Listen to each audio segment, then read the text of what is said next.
Jusqu'à 13h, Côte-Nord. Attitude. Côte-Nord. Côte-Nord. Attitude.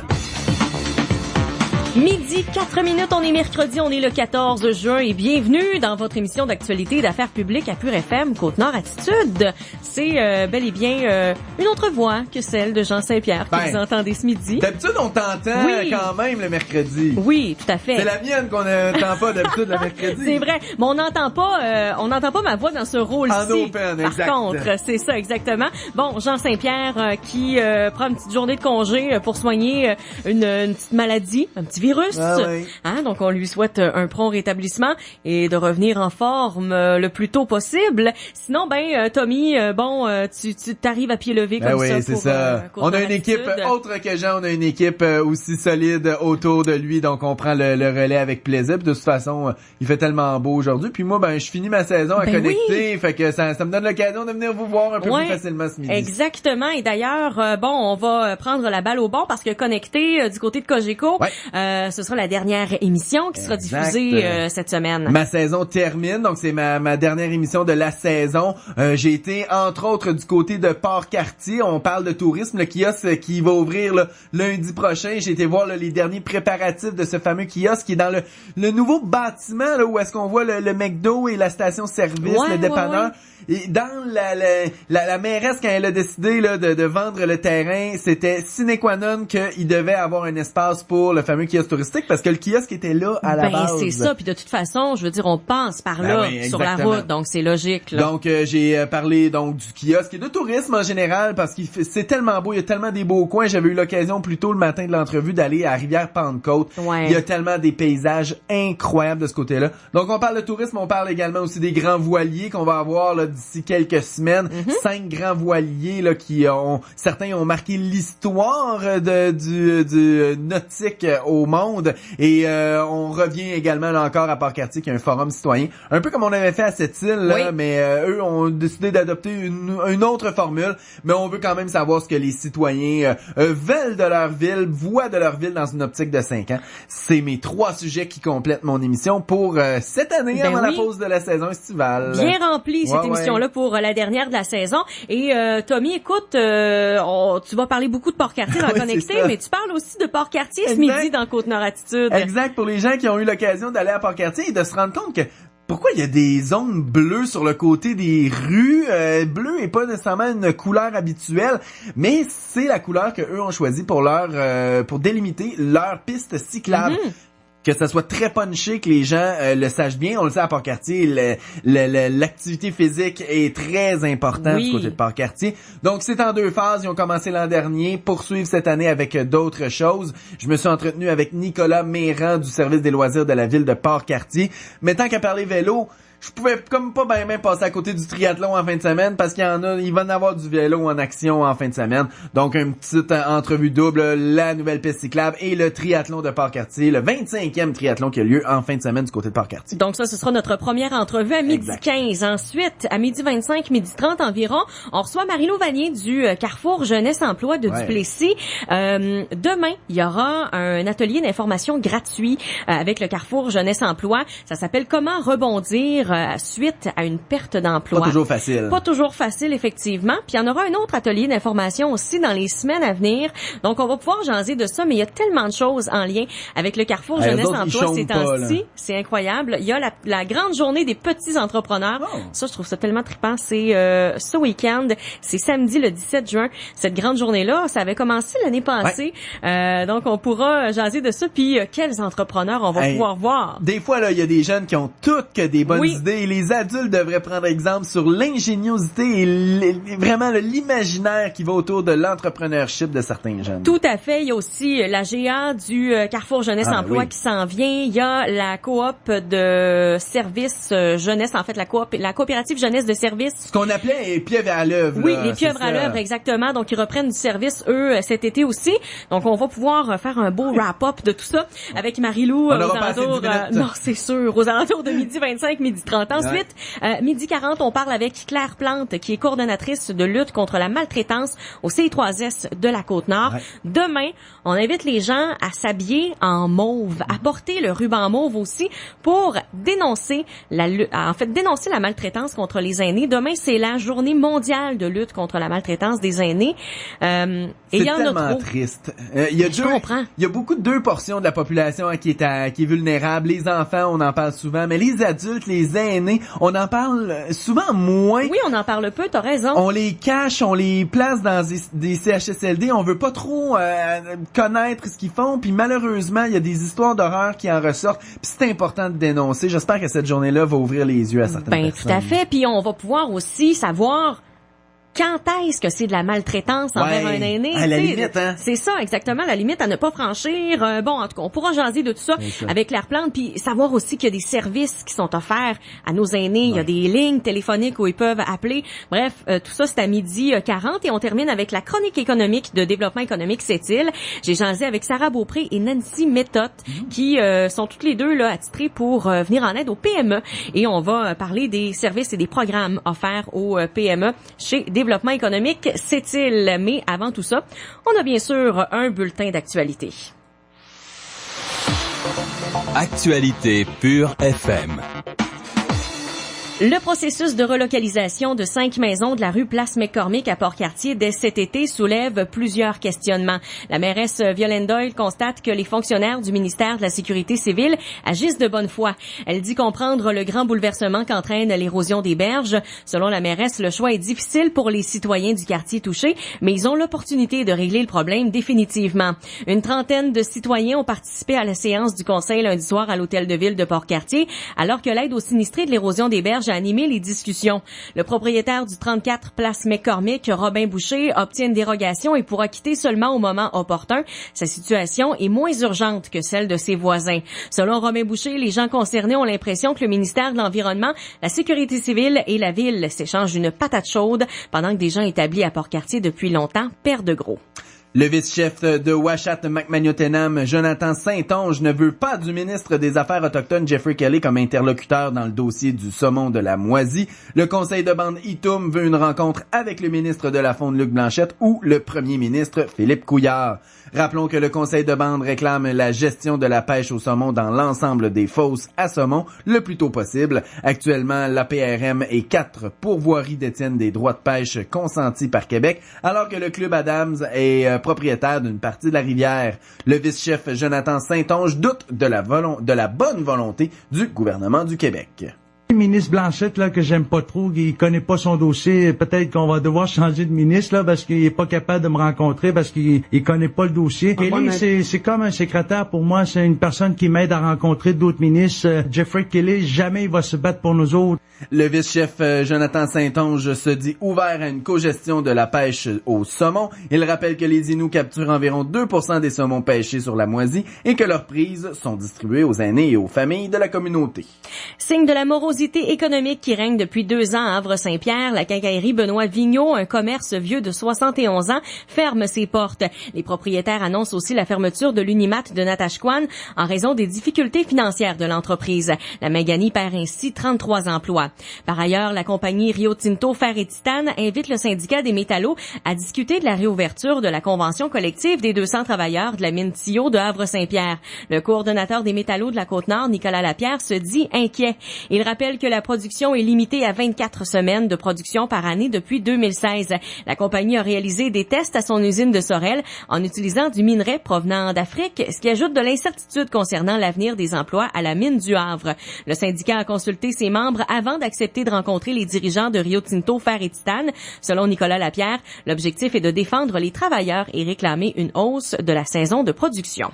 L'entente de développement culturel de cette île permet de financer 8 nouveaux projets. Les bourses et subventions totalisent 26 720 $. Les projets retenus touchent plusieurs sphères des arts et de la culture, la Ligue d'impro jeunesse, l'école de musique, la bibliothèque Louis-Ange Santerre, le collectif 138 et l'artiste Camille Descôtés, notamment bénéficieront ainsi de subventions du Fonds culturel financé par la ville de cette île, le gouvernement du Québec et Aluminerie Alouette. Le comité d'analyse souligne la qualité et l'originalité des projets. Voilà, c'était les actualités au 94.1 Pure FM, midi 14 minutes. Restez là parce qu'on fait une courte pause. Et ensuite, on parle du réseau bleu, le réseau cyclable du côté de Port-Cartier. Attitude. Es-tu assez belle, notre asphalte, hein? Parce qu'on a fait affaire avec les meilleurs. Pavage Béton TC. Ben, ils sont présents depuis plus de 50 ans à cette île. C'est pas pour rien. Pour nos futurs projets comme nos travaux de béton, notre solage, notre pavé uni, puis bien sûr l'asphaltage, je refais affaire avec eux sans hésiter. Pis sais-tu de quoi je suis le plus fier? C'est que Pavage Béton TC, c'est une entreprise de chez nous. Je trouve ça bien important, moi, l'achat local. Tellement, pis ça fait travailler du monde d'ici. En plus, les prix sont compétitifs, ils utilisent des produits de première qualité, puis leur travail est garanti. J'ai même entendu les voisins l'autre fois sont jaloux. Je vais leur dire de les contacter. C'est quoi déjà leur numéro? Ouais, dis-leur de parler avec leur représentant, Michel Richard, au 418-968-6915. Pavage Béton TC, 418-968-6915. Chez Sport Expert de Place de Ville, la fête des pères, on aime ça pour vrai. Achetez un article pour papa et le deuxième est à 50% de rabais. En plus d'un grand choix d'idées cadeaux, jusqu'à 50% de rabais. Et on a plein d'autres spéciaux pour vous en magasin. Vélo hybride pour homme ou femme Nakamura Rouen à 289,99 $, un rabais de 100 $. Vêtements et chaussures pour femmes et juniors, jusqu'à 40% de rabais. Leggings pour femmes Lolé, 53,99 $, 40% de rabais. Chez Sport Expert de Place de Ville. Sport Expert, meilleure forme, meilleure vie. Pardon, monsieur, un vrai dépanneur où on trouve de tout? Y a tout ça dans le coin? Ah ben oui, qui a tout? OK, ben comment ça s'appelle? Ben, qui a tout? OK, vous riez de moi, là? Pas du tout, le dépanneur s'appelle vraiment qui a tout. Puis quand on dit qu'il y a tout, c'est pas une blague. Il y a de l'essence, des produits d'épicerie générale, du café moulu puis en grains, de la bière de toutes sortes, même de microbrasseries, plein de bonbons, de chips puis de chocolat. Puis il y a tout le temps plein de concours intéressants. OK, j'ai compris. Ils ont vraiment de tout. Il va juste me rester à aller porter mon linge chez le nettoyeur après ça. Dites-moi pas. Ben oui, il y a un dépôt pour le nettoyeur Martinizing aussi. C'est juste ici au coin, là, 60 rue Saint-Laurent. Dépanneur qui a tout, 962-1022. Hey! Voulez-vous bien me dire qui c'est qui a approuvé ça? Si vous voulez parler du Nissan Rogue S avec caméra de marche arrière à 257 $ par mois pour 39 mois, soit l'équivalent de 59 $ par semaine, ben c'est le fabricant Nissan qui l'a approuvé. Non. Je parle de la nouvelle autoroute qui traverse mon salon.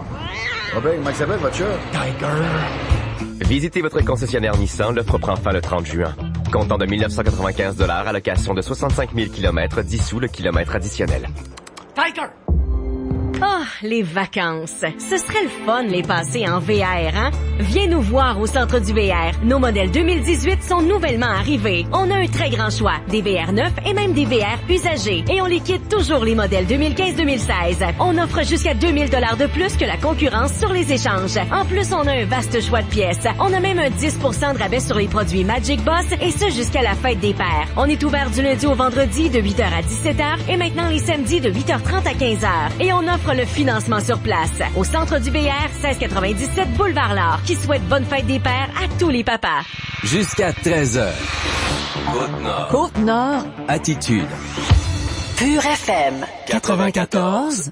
Tommy, je te laisse le soin de présenter l'entrevue que tu as réalisée un petit peu plus tôt. Ben merci beaucoup. Donc, si vous allez du côté de Port-Cartier ce week-end pour le fameux triathlon, la 25e édition, ben vous verrez dans les rues en vous promenant que certaines zones des rues sont délimitées en bleu. Et non, ne vous méprenez pas, ce n'est pas des longs stationnements pour personnes handicapées. C'est vraiment les pistes cyclables qui ont été mis en bleu. C'est le réseau bleu à Port-Cartier. Je me suis entretenu avec Nicolas Méran du service des loisirs de Port-Cartier, qui nous explique pourquoi ces choix pour les pistes cyclables, puis on en a profité pour parler aussi du triathlon de Port-Cartier. Nicolas, à Port-Cartier, pour les gens qui ont eu l'occasion d'y aller, l'an dernier, on a vu apparaître des corridors bleus en bord des rues. Ça doit être pour les cyclistes. Pourquoi avoir choisi bleu comme couleur? Ben écoute, la couleur bleue, Tommy, c'est une couleur qui est distinctive pour nous. C'était afin d'identifier clairement le nouveau tracé pour tous les utilisateurs. Puis ça a comme objectif d'offrir une voie sécuritaire au nombre grandissant de citoyens qui parcourent les rues à pied, à vélo ou en quadriporteur. Donc c'est pour ça un petit peu qu'on a décidé d'y aller vers une couleur bleue.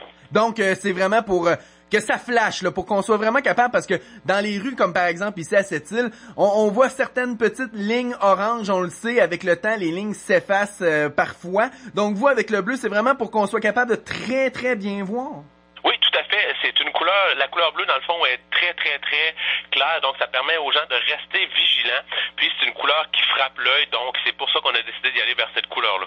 Du côté de Port-Cartier, bon, on aime bien dire qu'on est une des villes les plus en forme de la Côte-Nord. Si c'est pas au Québec, regarde, on ne sera pas chauvin, là. Vous êtes une ville qui fait tout en leur possible pour rendre le transport actif et l'activité physique disponible pour ses citoyens. Vous avez combien de kilomètres de pistes cyclables disponibles à Port-Cartier? Dans le fond, là, à l'intérieur là, de Port-Cartier, on a plus de 17 kilomètres là, de réseau cyclable, de corridors sécuritaires.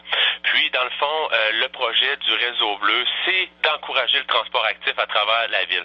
On a, comme tu disais, Tommy, on a encore beaucoup de gens qui font du vélo, qui font de la course, qui marchent. On a aussi des gens qui sont à mobilité réduite. On voulait leur offrir un corridor de sécurité, un endroit là où ils pouvaient pratiquer leur activité de loisir là, tout en étant dans un endroit sécuritaire. Donc, c'était vraiment l'objectif premier de ça. Et là, on a ciblé des endroits où est-ce qu'on veut absolument que les pistes cyclables se rendent pour que les gens puissent aller d'un endroit à l'autre et profiter des différents attraits de Port-Cartier?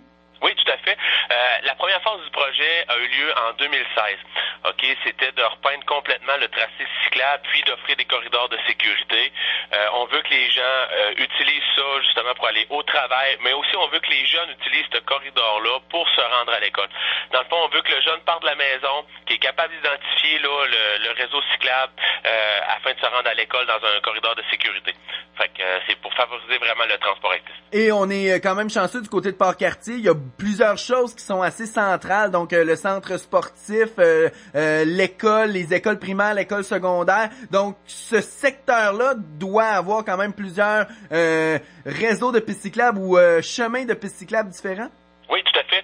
Puis, dans le fond, nous, là, on va vraiment, avec le réseau bleu, bien identifier les gens. Lorsqu'ils vont sortir de la maison, ça va être bien identifié.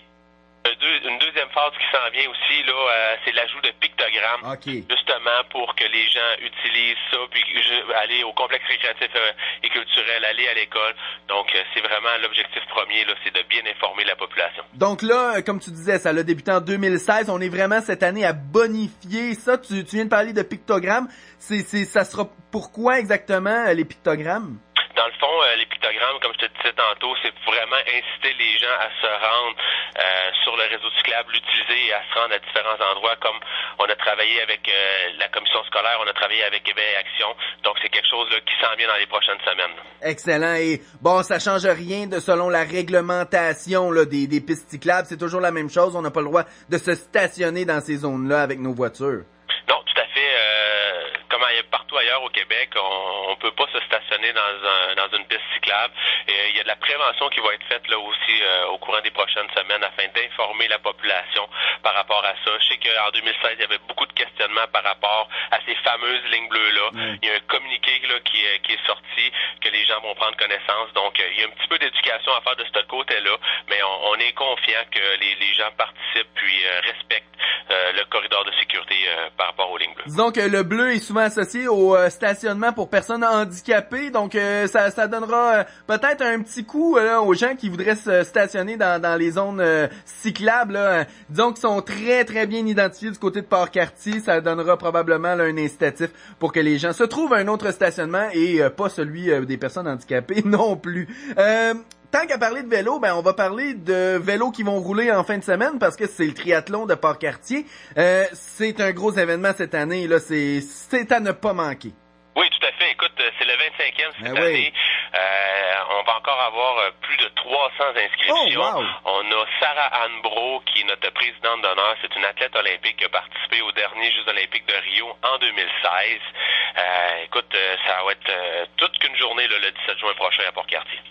Il y a différentes catégories. Là. Il y en a vraiment pour tous les goûts. Les gens qui se disent « Ah, je serais jamais capable de faire un triathlon. J'aime bien le vélo ou j'aime bien la natation, mais je serais jamais capable de faire un triathlon. » Il y a des épreuves pour tout le monde et il y a ce que je trouve très le fun, l'aspect familial de tout ça. On peut se mettre en équipe.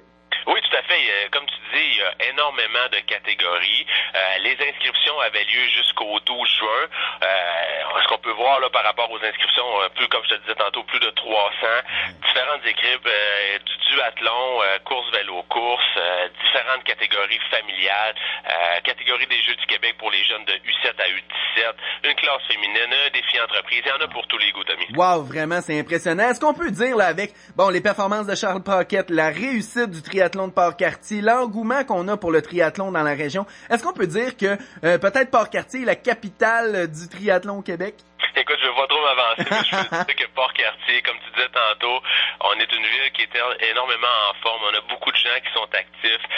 La capitale du triathlon, je vais m'avancer, puis je vais dire que oui, au Québec, on est pas mal là, dans les tops par rapport au triathlon, par rapport à nos installations, le parcours qu'on offre, la qualité de nos bénévoles, les gens qui participent à l'intérieur du conseil d'administration.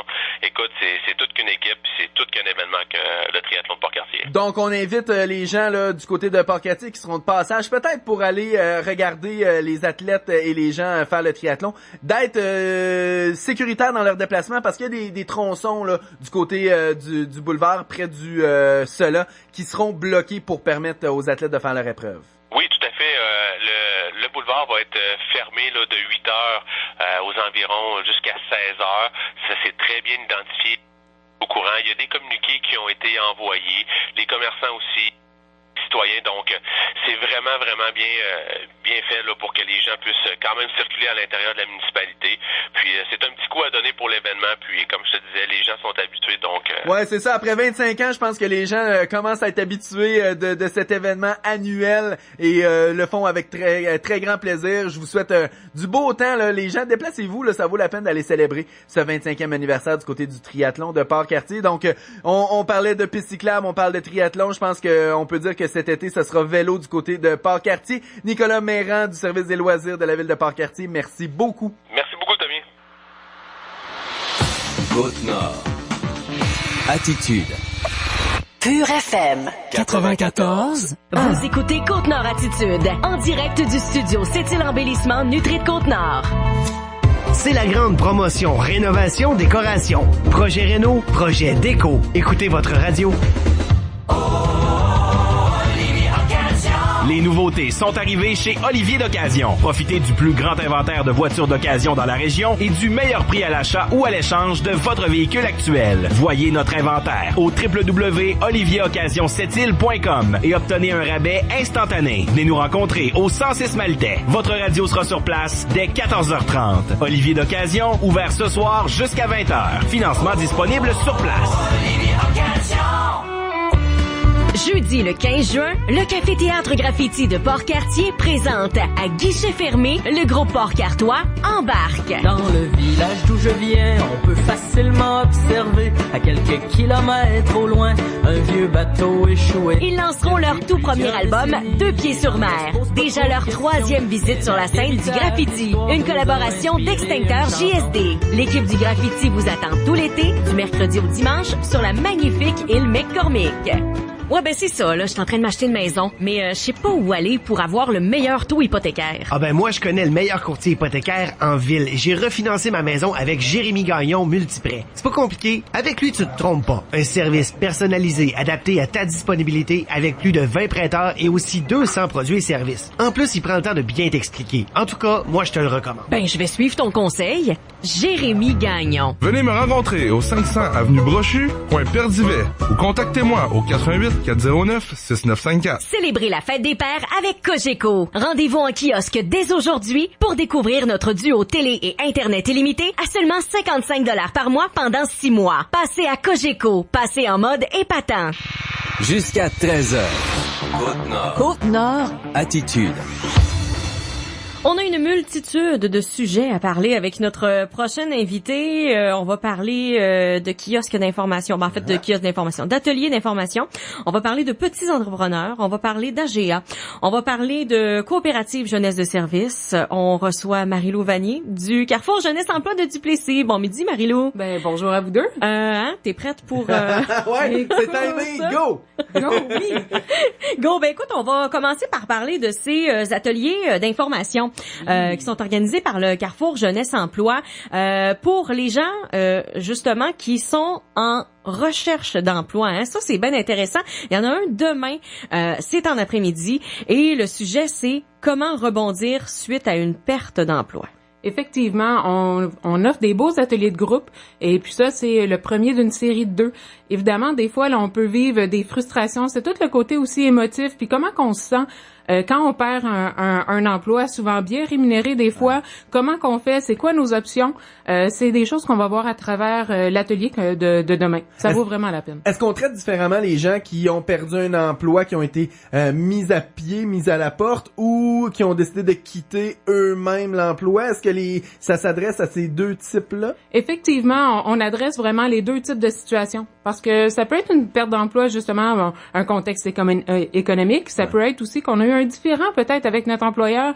Puis c'est pas toujours volontaire comme départ, mais à travers tout ça, comment on tire le maximum, le positif de cette situation-là, puis comment on fait pour se revirer de bord rapidement. C'est donné par qui, ces ateliers d'information-là? Ben, c'est mes collègues, justement, au Carrefour Jeunesse Emploi, qui sont qui se sont super investis à monter une belle formation, un bel atelier, puis on travaille beaucoup en échange. Fait que, attendez-vous pas à un magistral, là, on vous parlera pas pendant 1h30 de temps, on échange avec vous là-dessus. Puis souvent, c'est intéressant de connaître l'expérience d'une autre personne, on peut en apprendre beaucoup sur, bon, telle personne, il est arrivé que telle chose, est-ce que on y va vraiment en termes d'échange comme ça? Faut pas avoir peur, là, de s'extérioriser un peu puis de partager notre expérience. On peut partager, on est là pour ça. C'est ça la force du nombre. Dans le fond, c'est de permettre de ce partage-là d'expérience, mais en même temps, si vous avez pas le goût de, tu sais, on n'est pas dans un club échangiste non plus, là. Si vous voulez juste aller chercher de l'information puis entendre les autres, il y a pas de problème, là. On force pas la participation non plus. Ça tombe à point quand même, un sujet comme celui-là. Bon, contexte économique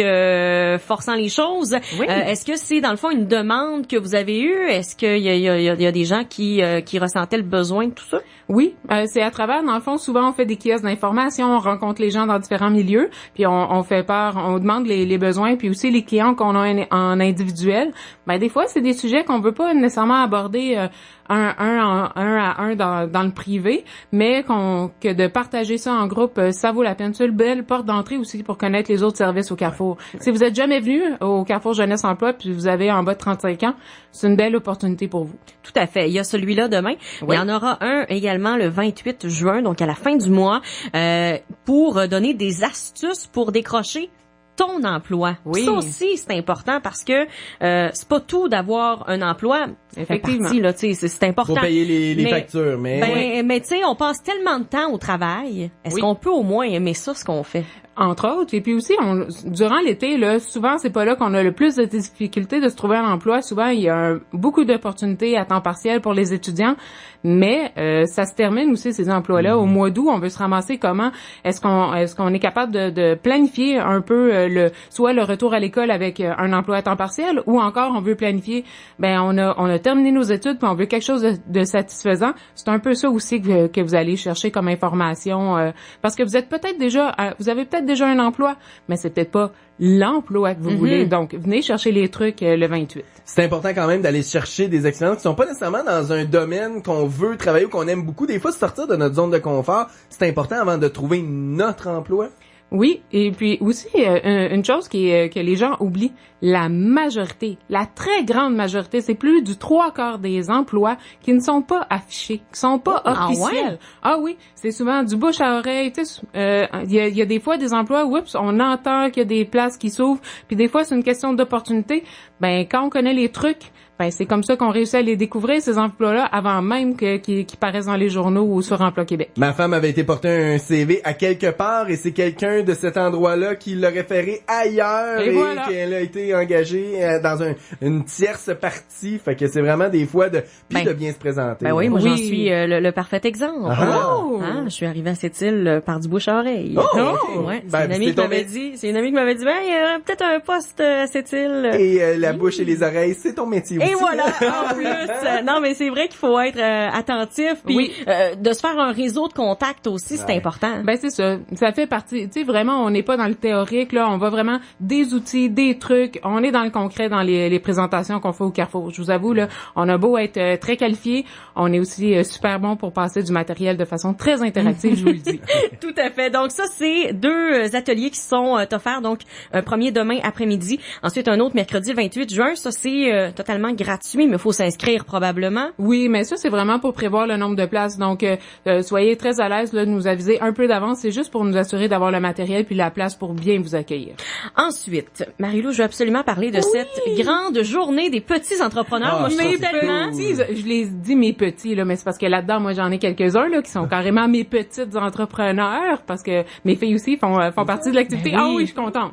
Hey, maman, maman est fière. Oui, maman est fière. Donc, à le dire. Ça se déroule en fin de semaine. C'est ça samedi. Oui. Ça se passe à travers le Québec. Oui. Je me rappelle qu'il y a eu, est-ce que c'était la première édition l'année passée à Sept-Îles? À Sept-Îles, c'était le premier rassemblement officiel. En réalité, là, cette activité-là, ça a été monté par des parents. C'est une initiative de parents de la région de Québec. Ça fait déjà la 4e année maintenant qu'il y a la grande journée. Mais ici, là, sur à Sept-Îles, Port-Cartier, on est à notre 2e édition, là, dans le fond, avec le rassemblement qui va avoir lieu samedi aux Galeries Montagnaises. Il y en aura combien de ces petits entrepreneurs?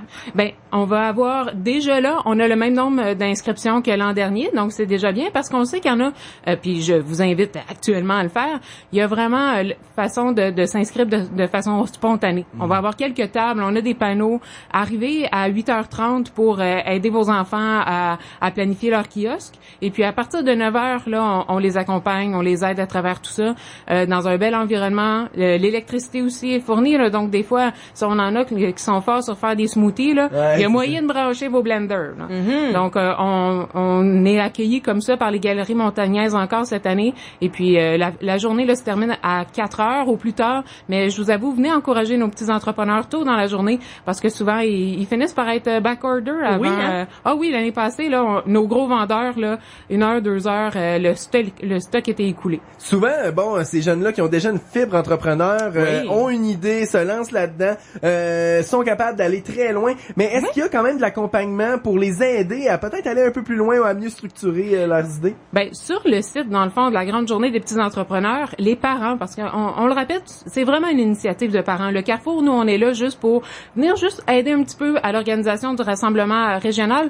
mais toute cette belle aventure-là, c'est vraiment des initiatives parentales. Donc, on a des outils qui sont sur le site pour aider les parents, dans le fond, à venir appuyer leurs jeunes. Puis il y a aussi beaucoup de notions pédagogiques qui sont offertes aux enseignants pour venir, dans le fond, pimenter un petit peu de notions académiques, là, notamment évidemment les mathématiques. Hein? Calculer un coût de revient, là, ça vaut la peine de faire l'exercice avec les enfants. Wow. Qu'est-ce que ça prend pour être un petit entrepreneur comme ça? T'as-tu un trait de personnalité que tu retrouves chez chacun d'entre eux? Dans les petits entrepreneurs? Ouais. Ben, écoute, il faut juste qu'ils aient le goût d'essayer quelque chose de nouveau. Dans le fond, là, souvent, on aurait tendance à dire, c'est des dégourdis, c'est des déjeunés, mais ils sont pas tous comme ça. Il y en a qui sont très créatifs, qui vont proposer des bricolages puis qui vont le faire. Puis au contraire, il y en a d'autres que, je suis sûre que ça va être quasiment une vente de garage version enfant que vous allez voir. Vous allez en avoir de tous les goûts. Moi, je connais des petits entrepreneurs qui sont prêts à sortir leur carte de hockey puis attendez-vous à des beaux échanges en fin de semaine. Le message est lancé. Hein? C'est pas juste des bricolages ou des jus. Il y en a beaucoup, là, quand même. On est avec des choses que les enfants aiment faire, mais sortez... Il y a des choses qui s'adressent aux adultes à part entière. Là. Ben oui, puis écoutez, j'en ai là-dedans qui sont hyper créatifs, qui font des choses vraiment extraordinaires.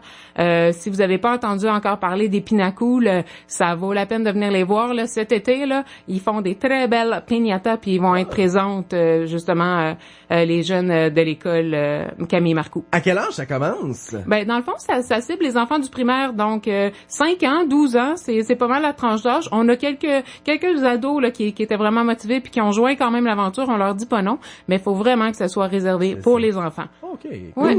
Donc, vous n'aurez pas de produits dérivés de papa ou maman qui a une entreprise. C'est vraiment des produits que les enfants ont choisi de vendre ou de fabriquer. L'importance d'une journée comme celle-là, ça plante la graine de la fibre entrepreneuriale chez ces jeunes-là. Ah oui, puis je suis très contente de dire que parmi les jeunes qui ont participé à la première édition l'année passée, c'est la très, très, très grande majorité des jeunes qui qui reprennent le flambeau encore cette année. Ils ont vraiment tous eu la piqûre. Et puis, la plupart, vous allez les retrouver pour l'an 2. Sans nécessairement que ce soit les mêmes produits, mais les mêmes jeunes, il y en a beaucoup qui reviennent. Donc, on voit qu'il y a un intérêt, là, puis ça va s'installer. Wow. Donc, ça, c'est demain, toute la journée. Pas demain, samedi. Samedi. Ouais, on t'avance vite, hein?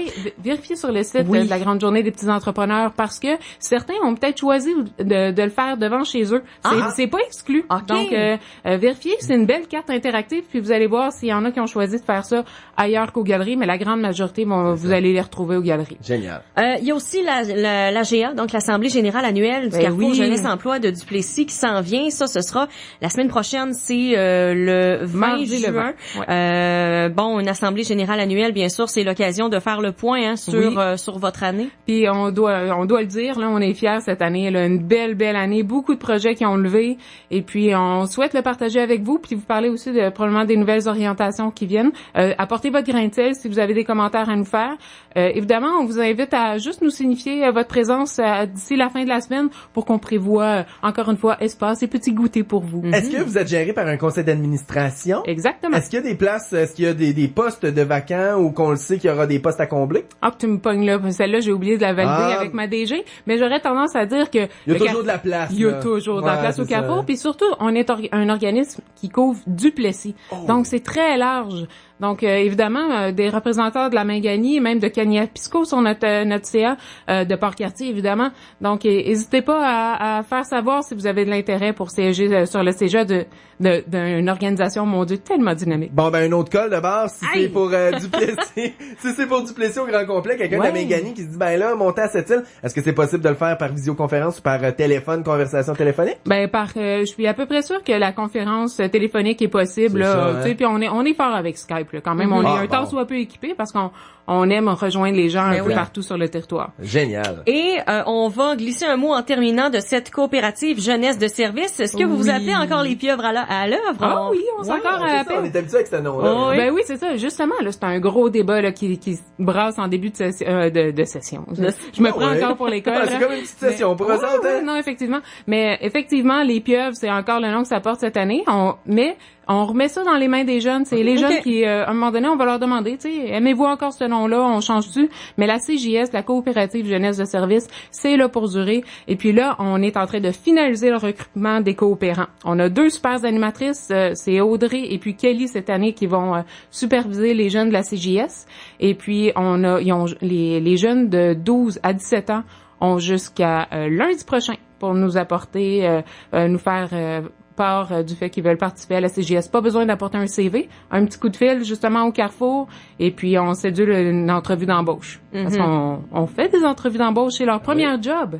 Donc, on veut leur faire vivre le processus. C'est quoi les différentes tâches que la CJS peut faire? Dans le fond, ça le dit, c'est une coopérative de services. Mais tu sais, l'entrepreneuriat, c'est 3 choses, je l'ai souvent dit. C'est soit des événements, des services ou encore des produits. Cette année, la CJS font encore une fois des services, c'est-à-dire tonte de pelouse, peinture de clôture, gardiennage d'enfants, d'animaux domestiques aussi quand vous partez en vacances. Ça peut être offert à la CJS. Les entreprises aussi qui ont besoin de faire entretenir le terrain, ça vaut la peine de faire appel à la CJS parce que les jeunes, justement, s'il y en a un qui est pas disponible, il y a quelqu'un d'autre, ils sont 15. Ils sont là à s'épauler pour la publicité, pour les contrats aussi. Les organisations d'événements, by the way, vieux qu'un en fait, je lance le message.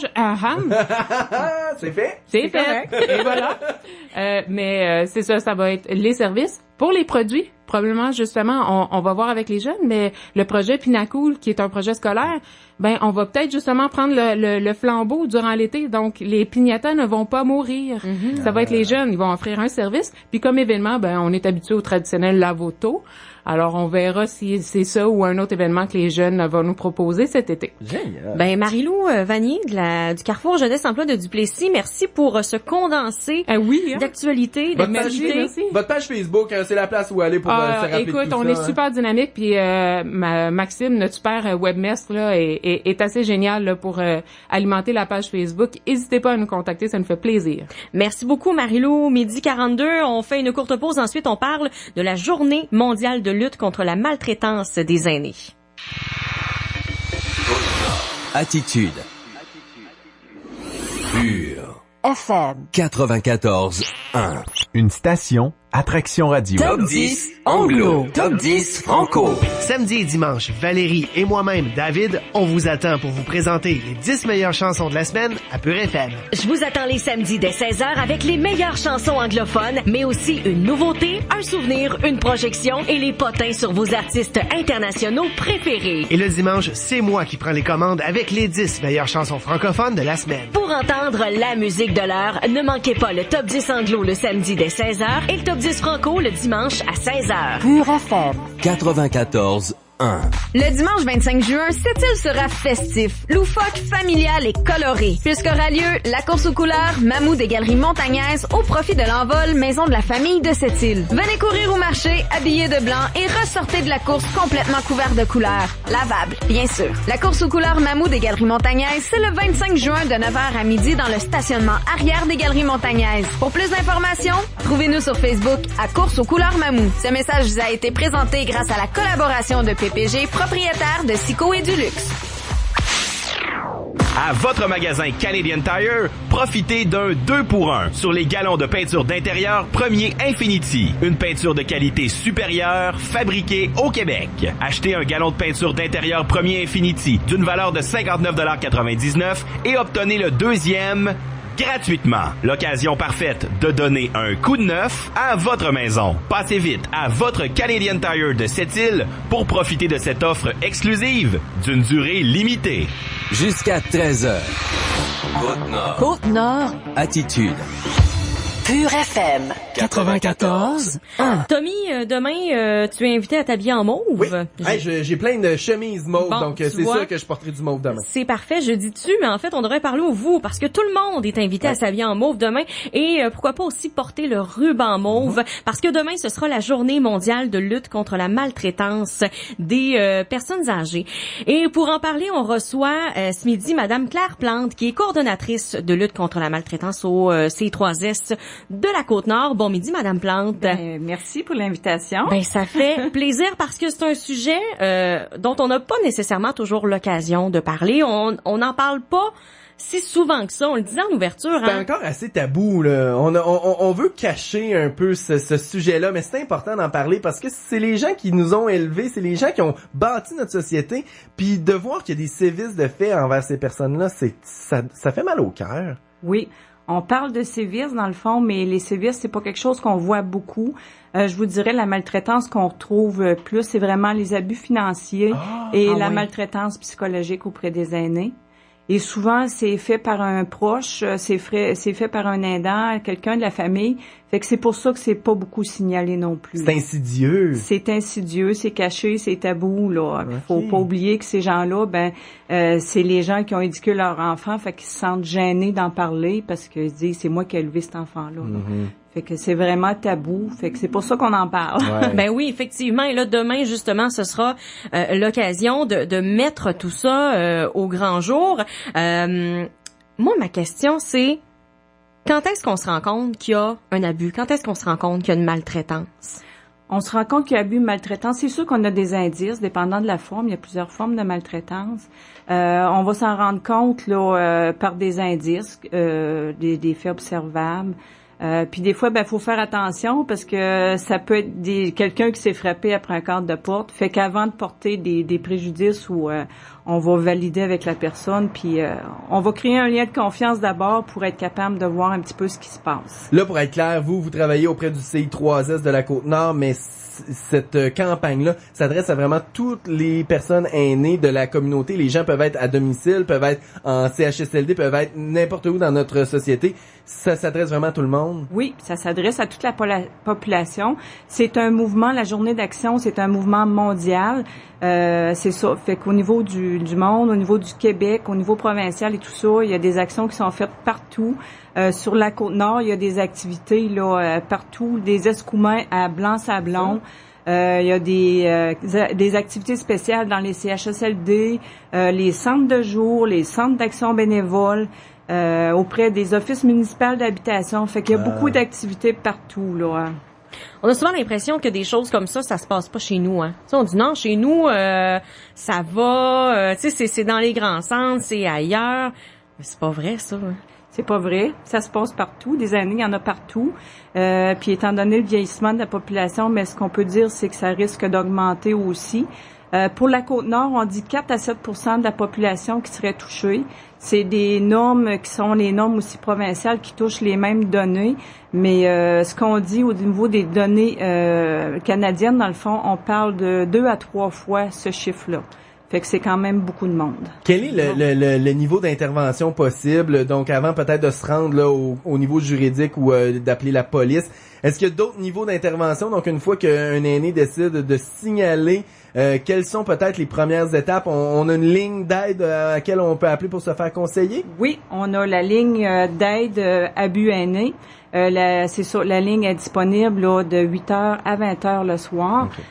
Il y a aussi pour tout le réseau de la santé et services sociaux, là, il y a la ligne Info Santé 811 qu'on peut consulter.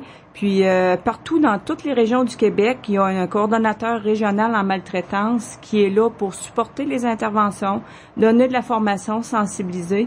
Fait qu'on est aussi un outil, là, on est présentement en campagne de formation.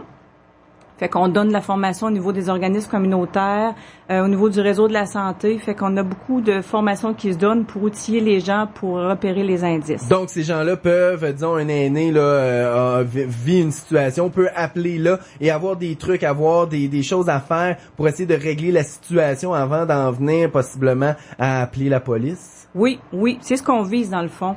Ce qu'on veut, c'est vraiment diminuer les torts qui sont causés. On parle aussi de maltraitance intentionnelle et de maltraitance non intentionnelle. Okay. Il y a des gens, des fois, qui causent des torts puis ils s'en rendent pas compte. Quand on parle au nom de l'aîné, quand on n'écoute pas ce qu'ils nous disent, quand on répond pas à leurs besoins, c'est une forme de maltraitance. Puis souvent, on peut dire que ça peut être non intentionnel. Fait qu'on le traitera pas de la même façon, là. Fait que le but, dans le fond, c'est de diminuer les torts qui sont causés à l'aîné, là. C'est qu'ils sachent qu'ils sont pas seuls là-dedans non plus, parce que quand on se retrouve dans une situation de détresse comme ça, on peut se sentir complètement isolé, puis là, on se dit, mon Dieu, mais comment je vais faire pour m'en sortir? C'est qu'il y a des ressources qui sont disponibles. Oui, il y a des ressources qui sont disponibles. De plus en plus, là, ce matin, justement, j'étais avec la coordonnatrice de la Société Alzheimer. Fait que de plus en plus, on a des partenaires dans le réseau. Je vous dirais, on travaille beaucoup avec la Sûreté du Québec. On commence à faire des ponts avec les CAVAC, les tables locales des aînés, les tables régionales des aînés. Fait qu'on est beaucoup de gens là pour travailler ensemble, dans le fond, pour contrer la maltraitance. Là. Parce qu'il y a des aînés qui sont en situation très vulnérable. Vous venez de mentionner la Société Alzheimer, des personnes âgées qui sont prises avec la maladie de l'Alzheimer, sont pas nécessairement conscientes de ce qui leur arrive, se demandent pourquoi il y a des choses qui leur arrivent autour et sont pas capables de faire le lien cognitif de ce qui se passe. Donc, ces personnes-là, encore plus, ont besoin d'accompagnement et c'est important que c'est pour ça l'entourage autour, quand on voit que quelque chose se passe, d'essayer de parler avec cette personne-là et de comprendre ce qui se passe. Oui. Puis l'objectif premier, dans le fond, pour contrer la maltraitance, c'est vraiment de briser l'isolement. Oui. Fait que pour les gens qui sont vulnérables, dans le fond, c'est vraiment l'importance de mettre des services en place, des sortir, d'avoir des activités pour être capable de voir un petit peu ce qui se passe. Parce que la population, c'est les yeux et les oreilles, là, dans le fond, pour être capable de déterminer s'il y a des gens qui vivent de la maltraitance. Tout à fait. Donc demain, c'est la journée mondiale de la lutte contre la maltraitance faite aux aînés. Il y a des activités un petit peu partout. Il y en aura à Port-Cartier, il y en aura à Sept-Îles aussi de ces activités-là. Sept-Îles, Haute-Côte-Nord, Bécomo, il y a un salon des aînés, Blanc-Sablon aussi, ils font des activités en CHSLD, Havre-Saint-Pierre, il y en a partout sur la Côte-Nord. Fait que vous allez voir, vous allez entendre des choses. Il y a beaucoup de promotions qui se sont faites aussi. Fait qu'il y a beaucoup d'activités. Ce que je pourrais souligner aussi, c'est que demain, c'est le lancement du nouveau plan d'action du ministère de la Famille et des Aînés. Le ministre Charbonneau, dans le fond, va faire la promotion demain du nouveau plan d'action en termes de maltraitance et d'intimidation. Fait que vous allez entendre, demain dans les médias, vous allez entendre parler là, du nouveau lancement du plan d'action là, gouvernemental 2012-2015 était poursuivi, mais maintenant ça va être le nouveau plan, le deuxième, le 2017-2022. Oui, parce qu'en fait, on fait pas juste agiter le drapeau, là, tu sais, on va prendre des actions concrètes. Vous allez travailler là-dessus prochainement. Oui, il y a 52 mesures qui sont mises en place. Il y a 13 ministères et organismes gouvernementaux qui travaillent avec nous, dont la curatelle publique, la sûreté publique et tout ça. Tous ces gens-là travaillent ensemble pour mettre des choses en place pour contrer la maltraitance. Chaque région a aussi un plan d'action qui est la couleur régionale, dans le fond. Fait que ce qu'on veut, c'est de travailler ensemble pour contrer la maltraitance, là, tous ensemble. Moi, j'aimerais rappeler le numéro de téléphone que vous avez donné là tout à l'heure, la ligne Aide Abus Aînés. C'est le 888-489-ABUS, 888-489-2287. Et voilà, donc si jamais on se rend compte de situations comme celle-là, les aînés qui nous écoutent aussi, il faut pas hésiter à faire appel à ces services-là. Il y en a des services qui existent. Oui, puis pour l'automne, dans le fond, vous allez entendre parler aussi de la loi 115, vous allez entendre aussi parler des politiques maltraitance. Fait qu'il y a beaucoup de choses qui s'en viennent, de la formation. Fait que vous allez entendre parler de nous encore une fois. Et demain, on porte du mauve, on porte le ruban mauve aussi pour démontrer notre appui à cette cause-là. Madame Claire Plante, qui est coordonnatrice régionale à la lutte contre la maltraitance envers les personnes aînées au CI3S de la Côte-Nord. Merci beaucoup d'être venue nous voir dans Côte-Nord Attitude. Ben, je vous remercie. Côte-Nord Attitude. Pur FM 94.1. La chronique économique vous est présentée par Développement économique Sept-Îles. Chronique économique présentée par Développement économique Sept-Îles. Et ce midi, on va parler de services offerts aux PME. On reçoit Sarah Beaupré, qui est conseillère en développement économique et au service aux PME chez Développement économique Sept-Îles. Bon midi. Bon midi. On reçoit également Nancy Méthode, qui est coordonnatrice des services aux PME chez Développement économique Sept-Îles. Bon midi. Bon midi. Je crois qu'on va commencer en faisant une espèce de wrap-up peut-être, là.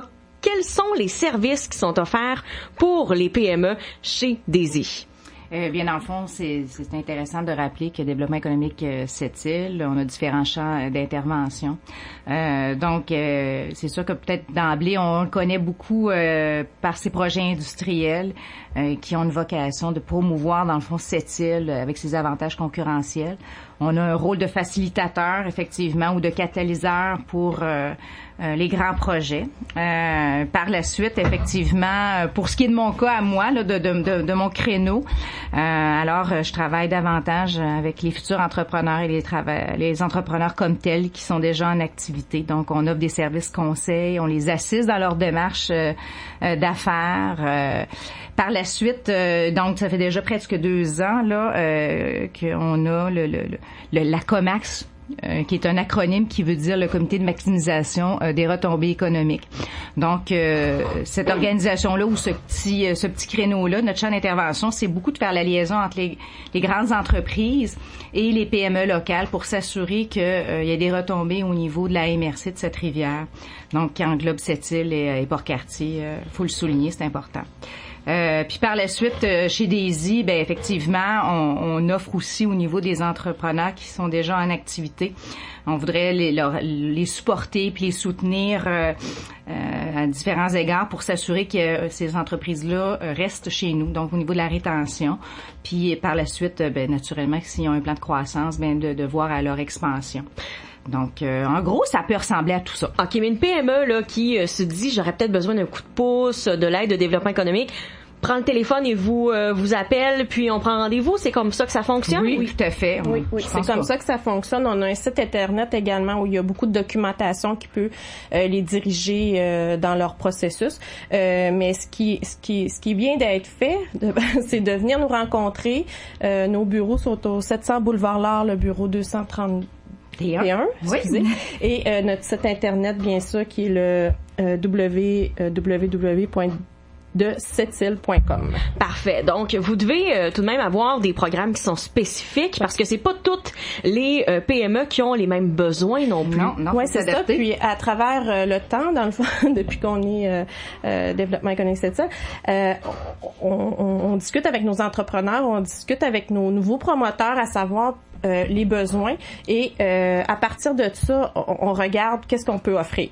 Et cette année, on a développé 2 services et un programme qui est le premier service Entrepreneur Service Conseil. C'est l'intégration des entrepreneurs d'expérience dans le processus d'accompagnement.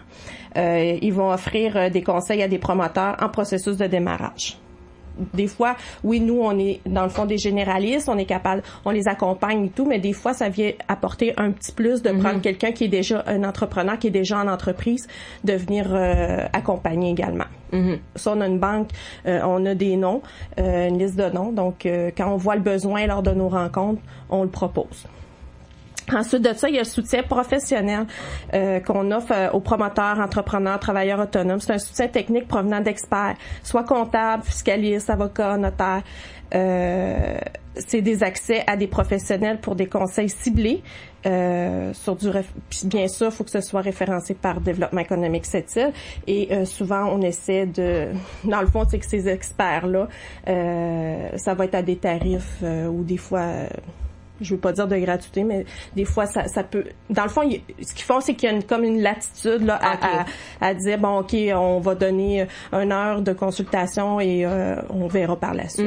Il y a une latitude là finalement. Oui, tu sais, dans le fond, ils vont les rencontrer puis ils vont voir le besoin exact puis qu'est-ce que ça comporte. Puis ça sera évalué à ce moment-là, mais il y a une possibilité, il y a une très belle ouverture de ces gens-là à donner du temps pour nos entrepreneurs et promoteurs. Ensuite de ça, le programme Action PME des dans le fond, c'est pour les entreprises qui sont existantes, qui ont une volonté de croissance, donc qui veulent aller plus loin. Nous, ce qu'on fait, c'est qu'on après l'analyse des besoins, on rembourse les honoraires professionnels jusqu'à un maximum de 2 000 $. OK. Et là, vous êtes là pour accompagner les PME. On a eu aussi une belle campagne avec vous qui roule encore d'ailleurs sur nos ondes, là, qui mettait de l'avant justement des entrepreneurs de chez nous pour souligner la réussite.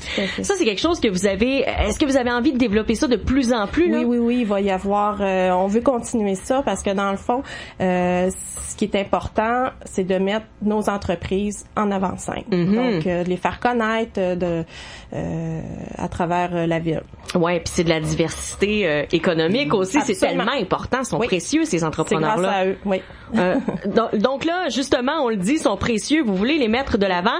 Il y a un 5 à 7 qui se déroule ce soir, justement, pour souligner, pour les remercier, ces entrepreneurs-là. Hein? Parlez-nous-en. Oui, c'est ça. Ce soir, il va y avoir un 5 à 7 reconnaissance. On le fait l'an passé et on le répète cette année. Cette année, c'est pour la clientèle 2016 qu'on a reçue à Développement économique Sept-Îles jusqu'à 2007, jusqu'à aujourd'hui. C'est ce soir, donc ça se passe au Edgar Café Bar. Donc, on souligne leur audace. Donc par la fait même aussi, peut-être se réseauter aussi pour certains qui ont pas nécessairement une place d'affaires, qui sont des travailleurs autonomes. Donc des fois, pour certains, c'est une difficulté de pouvoir se faire connaître, de se faire voir. Puis des fois, de partager avec d'autres des similitudes, je pense que ça peut être juste un plus pour eux. Et ça, parfois, c'est un aspect qui est tellement important, le réseautage. Hein, tu sais, on est là, puis on travaille fort, puis mais de se faire des contacts, de sortir, de se faire connaître, c'est extrêmement important aussi. Donc ça peut faire partie de tout ça. Donc je pense qu'en résumé, c'est pour les PME, de pas hésiter à faire appel à Développement économique Sept-Îles. Oui. J'aurais le goût de moi de vous dire qu'effectivement, DAISY, on est une référence incontournable là, dès qu'on parle de développement économique, d'affaires, à tout égard, de différents plans de croissance ou de façon bien générale. Je pense que c'est ça. On est un atout. Et voilà. Donc Sarah Beaupré, conseillère en développement économique et au service aux PME chez DAISY, et Nancy Méthode également, coordonnatrice des services aux PME chez Développement économique Sept-Îles. Merci beaucoup pour le temps que vous avez pris ce midi. Plaisir. Merci. La chronique économique était une présentation de Développement économique Sept-Îles. Et bien voilà, c'est ce qui complète cette édition du mercredi 14 juin de Côte-Nord Attitude. Yeah. Tommy, merci énormément. C'est le fun, une fois de temps en temps d'être ensemble. Effectivement. On se côtoie rarement au micro. T'as tout à fait raison. Yeah. Donc, merci d'avoir accepté à pied levé de venir remplacer comme ça Jean Saint-Pierre. On va espérer qu'il soit là demain. Exact. Tout à fait. Moi, c'est sûr, je suis là. Toi, on le sait pas. Moi, on sait pas. Écoute, si besoin est, j'y serai. T'es pas loin, hein? C'est sûr, je suis pas trop loin. Ça va quand même bien. Merci beaucoup d'avoir été là. Bye bye.